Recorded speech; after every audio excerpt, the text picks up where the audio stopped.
In the past few months, sightings of UAPs have been reported frequently in New Jersey. If you've ever witnessed something strange in the sky, you can count yourself lucky enough to have seen a UFO.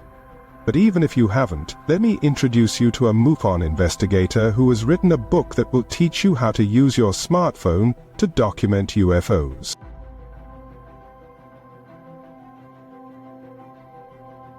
John, why did you write How to Investigate UFOs Using Your Smartphone? Back in the 1990s, I became a field investigator for Mufon. They taught us to put together a field kit that you could grab quickly when heading out to an investigation. A few years ago, it occurred to me that many of these items can be replaced with a smartphone and some free apps. So I wrote a book describing how to use AI apps to enhance field investigations.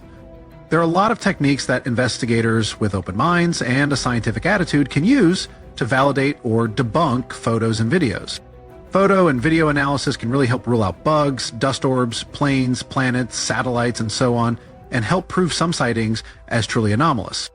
One of the things I hope your book will do is teach the public how not to photograph UFOs. I hate to see a perfectly legitimate sighting video get ruined by being zoomed in too tightly, or by having the camera shake the image to pieces. My book helps teach the public the best ways to capture photographic evidence, as well as how to analyze the metadata. I recently wrote a second book titled Proactive Disclosure, and in there I go to great lengths to get people to understand how to get the best video and photo data. In addition to providing the original unedited or processed data, it's important to get background objects included in the images, to note exact location, date, and time, and to go ahead and take as many shots as you can. Witnesses can immediately record an audio description of what they see while it's still fresh in their mind. Research shows that memory details, especially of complicated or strange, exciting events, can start to fade or distort right away. Silly Earthlings!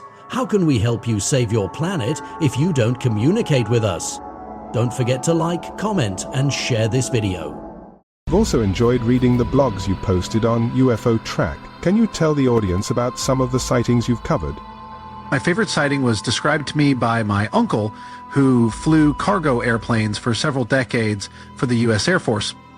On one occasion, his whole flight crew watched for perhaps half an hour as a large wingless, cigar-shaped craft with lighted portholes flew right next to their plane out over the ocean, eventually taking off at incredible speed. I'm sure you have lots of stories to tell, John. You can find both of John Craig's books on Amazon and his blog UFO Track on Medium. In our next episode, I'll clue you in on Benito Mussolini's UFO that crashed near Milan in 1933. Until then, remember, keep your eyes on the skies.